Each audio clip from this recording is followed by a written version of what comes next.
Salut à tous, c'est Matsu, on se retrouve pour une nouvelle vidéo et ça faisait longtemps que je n'avais pas fait de vlog, donc ce sera le numéro 6 si je ne dis pas de bêtises. Et pourquoi je n'en faisais plus? Déjà parce que je ne faisais pas grand chose d'extraordinaire, je fais jamais rien d'extraordinaire on va dire, je suis une fille assez simple. J'avais un boulot qui me prenait extrêmement beaucoup de temps. J'avais aussi une vie personnelle que je voulais, m'occuper tout simplement, dont je m'occupe toujours. J'ai aussi donc maintenant 2 chats, comme vous le savez, donc Java et Bagheera. J'ai déménagé. Donc ça, je pense que vous l'avez bien constaté, hein, un peu tout ça, ça a changé de cadre, hein, carrément. Donc on avait déménagé au mois d'août. J'habitais auparavant chez mes parents depuis 9 mois. Là-bas, j'avais une connexion internet avoisinant les 2 mégas, généralement c'était plus les 1, 1,5, ce qui me prenait à peu près une dizaine d'heures pour upload une vidéo de 5 minutes. C'était chiant, clairement. Bref, c'est à partir de là que je vais vous raconter un peu ma vie depuis ce moment-là. Je vais vous faire un petit peu un résumé, plus ou moins long, je sais pas, ça dépend comment je vais parler, de ce qui s'est passé pendant tout ce temps. Alors, ce qui s'est passé, c'est que donc on a déménagé dans cet appartement qui a été refait à neuf. Donc franchement, bon, il y avait de la poussière quand on est arrivé, on a fait le ménage. C'était un appartement qui était beau, de loin. Non, il est beau, mais le problème c'est que, on est arrivé, il n'y avait pas d'électricité. Pareil, on est arrivé, il n'y avait pas de gaz. Donc l'électricité, on a eu l'après-midi même, je suis restée sur place et j'ai pu m'occuper donc de récupérer l'électricité. Par contre, on est resté presque une semaine sans gaz, donc pas d'eau chaude. Ça va qu'on était en été, on n'avait pas besoin de chauffage, c'était déjà ça, on n'est pas mort de froid. Ensuite, on a voulu avoir internet. On nous avait clairement dit qu'il y avait la fibre donc dans l'immeuble. Parce qu'effectivement, donc on a le boîtier de la fibre qui est juste en dessous de notre compteur électrique. Hein, on peut pas le chercher bien loin, il est là. Donc on a essayé d'avoir la fibre. On est passé, et je m'en fous, je vais dire les noms, par WeBox. Donc WeBox, c'est un fournisseur internet qui est spécialisé dans la fibre et qui est très bien valorisé dans notre ville. Non, franchement, la communication avec eux était bien, on a reçu la box extrêmement vite. Par contre, ils ont des délais de mise en service qui sont longs, donc pour faire la pose de la fibre, donc le petit truc, le petit boîtier que tu installes au mur. Donc on a emménagé le 12 août et ils sont venus le 6 septembre, je crois. Donc déjà, ça faisait un peu long, déjà à ce moment-là, on commençait déjà un peu à déchanter. Ils sont venus faire la pause, donc on était tous les deux au travail, c'est ma mère qui était restée pour pouvoir accueillir les techniciens. Et il s'avère qu'en fait on n'avait pas de fibre. Apparemment donc on a un problème avec la fibre qui donc apparemment la version officielle serait qu'on n'a pas de câble de la fibre qui relie le boîtier qui est dans les communs à notre panneau électrique. Donc du coup après un bon moment de bataille, parce que du coup on a essayé de chercher le vrai du faux, de voir si on pouvait avoir donc des recours à la fois chez WeBox et envers notre propriétaire. Ça a donné match nul, rien, donc tout ce qui se passe c'est que là j'attends mon remboursement de WeBox. Voilà, ça devrait bientôt venir d'ici la semaine prochaine. Parce que du coup ils nous ont dit ils nous ont assuré qu'on allait avoir la fibre et on l'a pas. Donc du coup résiliation, allez tous vous faire voir, on passe à autre chose. Donc sur ce, j'ai contacté 2 fournisseurs internet ADSL. J'ai contacté Orange et j'ai contacté Bouygues, car j'ai un abonnement Orange et Rasbot a un abonnement Bouygues. Donc ça nous semblait logique d'appeler ces deux-là. Après comparaison des offres, on a choisi de prendre chez Bouygues. Chez Bouygues, on nous a dit qu'il nous fallait une ligne France Télécom, ce qui n'est pas bête du tout. Donc j'ai rappelé France Télécom, j'ai ouvert une ligne et donc j'avais appelé le lundi. On m'a dit vendredi ce sera bon, la ligne sera en place. J'attends jusque vendredi, la ligne n'est toujours pas en place et il s'avère qu'elle a été en place le mercredi suivant. Donc déjà on a perdu du temps parce que tant qu'on n'avait pas la ligne on ne pouvait pas souscrire chez Bouygues. On a pu donc avoir Bouygues, l'abonnement. Donc j'ai souscrit quelque chose comme le mardi ou mercredi, voilà, je vous avoue j'ai un doute. Et j'ai reçu la box le vendredi. C'était en collé-relis, j'ai reçu le SMS début d'après-midi, je suis allée chercher la box.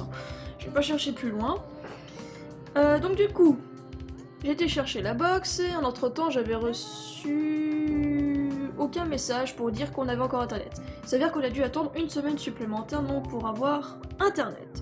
Le vendredi, je reçois un SMS disant que maintenant les services sont fonctionnels, machin, qu'on peut aller sur internet. On regarde la box. Ah bah non, le petit voyant il est rose. On appelle donc Bouygues, il déclenche donc. Apparemment, ils avaient vu qu'il y avait un problème, qu'il y avait un incident technique sur notre logement. Donc, un premier technicien s'est déplacé entre le lundi et le mercredi suivant. Donc, ça, c'était il y a une semaine. Je remettrai les dates. Il s'est déplacé le mercredi, hein, bien entendu. Hein. Et du coup, il n'y avait pas de problème à l'extérieur. Alors, s'il y en avait, je sais pas, j'ai pas vu le technicien du coup. Donc, soit il y avait un problème, ils l'ont résolu, soit il n'y en avait pas. Voilà, apparemment, donc le sujet était clos.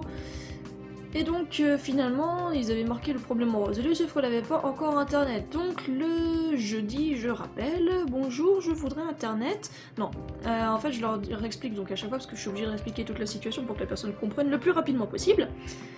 Et donc effectivement, elle déclenche donc un nouvel incident et on prend un rendez-vous pour qu'un technicien vienne le mercredi suivant. C'était il y a pas longtemps, et aujourd'hui on est le 4. Et le technicien vient, donc l'heure prévue, pas de problème, impeccable, et puis là on discute, il regarde l'installation. Et donc il dit c'est bizarre parce que du coup je vois un câble téléphonique là, mais je n'en vois pas qui va jusqu'à votre prise. Donc du coup, lui il me dit moi j'ai pas l'autorisation de faire quoi que ce soit, et c'était pas à moi de le faire, c'est un technicien de France Télécom. Donc moi je vais déclencher une intervention qui sera faite sous 48 heures pour qu'un technicien vienne chez vous et essayer de faire le maximum pour que vous ayez internet. En même temps il nous dit que apparemment on aurait dû avoir la fibre car nous on nous a dit qu'il n'y avait pas de câble qui allait jusqu'à notre panneau électrique, mais il s'avère qu'il y en a un. On nous l'a montré. Donc du coup, il faut que maintenant, je me renseigne pour voir si on peut avoir. Au final, il s'avère que donc, le technicien, je n'avais pas de nouvelles et on devait être rappelé sous 48 heures, donc entre le 2 et le 4. Puis juste entre le 2 et le 3, voilà. On est le 4, j'ai rien, donc 11h, boum, je prends mon téléphone, bonjour, le technicien nous a toujours pas appelé, il n'est pas venu. Et puis du coup, elle me dit qu'elle allait relancer la demande et puis qu'on serait recontacté le moment venu. Bon d'accord. Et là, quelle ne fut pas ma surprise, aujourd'hui, aux alentours de 14-15 heures, un technicien télécom sonne à ma porte. Je le fais monter bien volontiers dans l'appartement, et donc effectivement, il fait ses tests, donc assez rapidement, il va voir aussi le boîtier en façade, et donc il en vient forcément à la conclusion qu'il n'y a pas de câble qui va, donc des câbles PTT jusqu'à la prise. Donc le gentil technicien a bien voulu nous remettre un câble, donc il a fait une percée et tout, et il a installé un câble vraiment très proprement, on le voit pas, si on sait pas qu'il est là, on fait pas gaffe. Donc un câble extrêmement proprement, parce que du coup autrement il aurait fallu le faire passer dans les murs, sauf que moi clairement j'ai plus envie d'attendre, donc je verrai plus tard les répercussions. Mais là, non. Là il a dit moi je peux vous le faire, y a pas de problème, donc allez-y, mettez-moi internet. Moi je vais pas râler. Donc du coup, il a pris un bon petit moment pour remettre ça en place et faire les tests. Et maintenant, on a Internet. C'est de la DSL. Cependant, j'ai fait quelques speed tests. Je vous mettrai donc peut-être une image là, avec le speed test. Mais on a voisin entre les 7 et 10 mégas. Je trouve que c'est déjà pas mal. C'est mieux que chez mes parents, donc je vais pas me plaindre. Donc voilà. Moralité dans tout ça. Si vous êtes locataire, vous laissez pas marcher sur les pieds par les fournisseurs et encore moins par votre propriétaire ou votre agence. Parce que moi autrement si j'avais laissé faire, j'y serais encore à me batailler avec la fibre. Donc vous laissez pas faire. Ensuite, si vous voyez que donc, les techniciens vous recontactent pas, c'est aussi bien en tant que client que chargé clientèle que je vous dis ça, n'hésitez pas à recontacter votre fournisseur. Si vous êtes entrepreneur, donc si vous êtes électricien, s'il vous plaît, faites gaffe quand vous faites un appartement à neuf, mettez les câbles, parce que ça fait chier quand il n'y a pas de câble. Merci. Et les propriétaires, ou bien les agences immobilières, si vous voyez ça, je sais bien que c'est pas votre faute, que vous pouvez très bien vous être fait avoir par des artisans. Cependant, ce n'est pas une raison pour parler mal à des clients, à des locataires, ou leur faire croire que c'est eux qui sont en faute. Je parle notamment pour la fibre. ou alors dire que c'est eux qui vont tout payer et les dissuader et les laisser dans leur merde.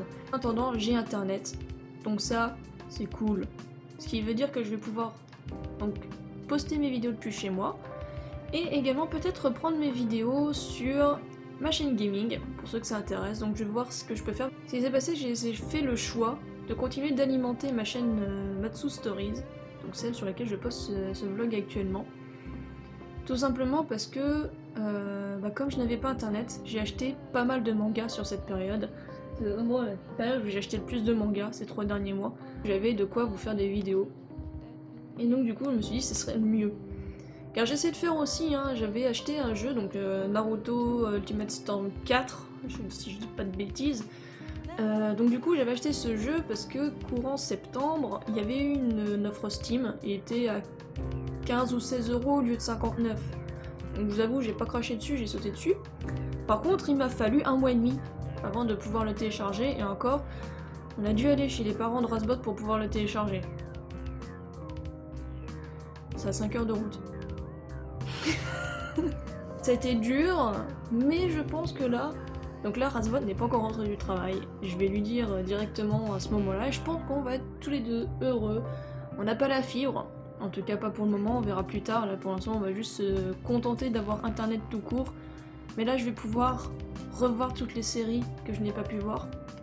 Je n'ai pas pu voir la dernière série de Walking Dead, de Game of Thrones, de Vikings. J'ai pas pu regarder mes animés, j'avais commencé à regarder Love Live Sunshine, mais j'ai pas pu finir. Pareil, je devais regarder un autre animé qui m'avait intéressé. Il y a un animé sur Wakanim que je n'ai jamais pu finir, enfin tellement. J'ai aussi une nouvelle saison de Toll of You Darkness, je crois que c'est ça, qui est sortie que je n'ai pas pu voir. Et donc là, je pense que je vais rattraper mon retard. Voilà, Matsu is back. Matsu va faire des vidéos. Donc là, comme vous avez pu le voir, justement, si j'en profite de cette vidéo, sur la bannière, donc aussi bien YouTube, Twitter et Facebook, j'ai marqué donc dans un coin qu'il y avait une vidéo obligatoirement tous les vendredis et qu'il y avait 2 à 3 vidéos par semaine. Donc ça c'est sûr, obligatoirement une vidéo le vendredi. C'est dans le pire des cas, ou bien il y avait juste, je crois la semaine dernière, j'ai annoncé que je pouvais pas la poster tout simplement parce que j'avais pas internet et je n'avais pas pu l'upload. Donc du coup, j'ai reporté, etc. Mais autrement, il y aura 2 à 3 vidéos par semaine, sauf si franchement je manque de matière, il n'y aura qu'une seule vidéo le vendredi. Mais bon, a priori, pour tout vous dire, j'ai un planning, et là, pendant les 6 semaines à venir, j'ai prévu 3 vidéos par semaine. Oui, je suis un peu maniaque dans l'organisation, je prévois mes vidéos. Voilà. J'ai déjà toutes les dates là. Lundi, mercredi, vendredi. Voilà, c'est pour vous, vous savez. Et là, du coup, je vais poster ce vlog, entre temps, je sais pas quand. Ça se trouve, je vais le monter direct et le pose. On sait pas. On sait pas. Si un autre petit message, je l'ai déjà marqué à quelques reprises sur Facebook et dans les commentaires des autres vidéos. Je vous remercie pour les 100 abonnés. À l'heure actuelle, moi je vais cette vidéo, vous êtes 106. Pourquoi je bug sur 106 ? Vous êtes 106 abonnés, ça me fait extrêmement plaisir. Je pensais pas y arriver aussi rapidement parce que je me souviens que pour ma chaîne gaming ça avait pris beaucoup plus de temps. Et donc du coup j'espère pouvoir satisfaire à vos demandes. C'est pour ça, si vous voulez que je parle d'un manga ou quoi que ce soit, si vous voulez que je fasse un type de vidéo particulier, je suis ouvert aux suggestions. J'ai des abonnés qui m'ont déjà fait des suggestions, je les ai notées, certaines je les ai déjà mis en pratique. Notamment c'est pour ça que j'ai fait des vidéos de lecture maintenant. C'est-à-dire que c'était quelqu'un qui m'avait demandé de le faire et je l'ai fait, et puis moi du coup ça me fait donc du contenu et ça me fait plaisir de vous parler des mangas. Pareil, si vous voulez que j'essaye de vous faire un truc sur les animés, vu que je vais essayer de regarder un peu plus là. Du coup, n'hésitez pas à dire dans les commentaires, moi ça me fera extrêmement plaisir. Ça me donnera des idées et puis pas mal de contenu diversifié, toujours en rapport avec les mangas si possible. Après, si vous voulez qu'on change un petit peu, etc. Là par exemple, pour le 11 novembre, date à retenir, c'est un jour férié donc vous n'avez pas à dire que vous l'aurez pas vu, je présente ma Mangatech. Donc ça c'est un petit peu pour vous remercier pour les 100 abonnés. J'ai déjà tourné la vidéo, sauf que du coup c'est assez long et j'ai peur de devoir le retourner parce que dans la pièce il faisait extrêmement sombre et je sais pas pourquoi. Donc du coup, je sais pas si je vais devoir la retourner, mais je vous présente ma Mangatech le 11 novembre. Donc voilà, ce sera un peu pas mal. Par contre, comme je pourrais le dire dans la vidéo, Je ne sais pas si ça vous intéresse de parler des figurines. Je n'ai pas des masses, mais j'en ai quelques-unes. Pas que des figurines animées, j'ai aussi donc des Funko, ce genre de choses. Je ne sais pas si ça vous intéresse. Donc dites-moi aussi dans les commentaires. Pareil, je vous montrerai mes peluches. Voilà. Donc si vous voulez aussi donc sur des autres types de collections que je pourrais éventuellement faire ou ce genre de choses, n'hésitez pas à le dire dans les commentaires. Moi je suis ouverte aux suggestions et puis si je ne les retiens pas, je vous le dis directement en commentaire et pourquoi. Je suis assez franche, mais je suis polie, donc je vais pas vous rembarrer comme une merde, je vais juste vous expliquer pourquoi. Si je passe cette vidéo assez vite, vous retrouverez lundi 7 septembre le top 12 de mes génériques d'animé, c'est-à-dire opening et ending. Donc du coup, je me suis un peu fait chier à la faire, j'espère que le rendu sera bien, donc je vous remercie d'avance de la regarder et j'espère qu'elle vous plaira. Et puis bah, les autres vidéos, comme à chaque fois, les premières impressions, les réactions, les lectures, les stories manga qui ont fait leur retour, et également les stories du mois et le haul. Et je vous prépare une nouvelle sorte de vidéo pour la fin du mois. En tout cas, je vous remercie d'avoir regardé ce vlog qui sera certainement étonnamment long. Je vous fais plein de bisous et on se dit à la prochaine. Salut!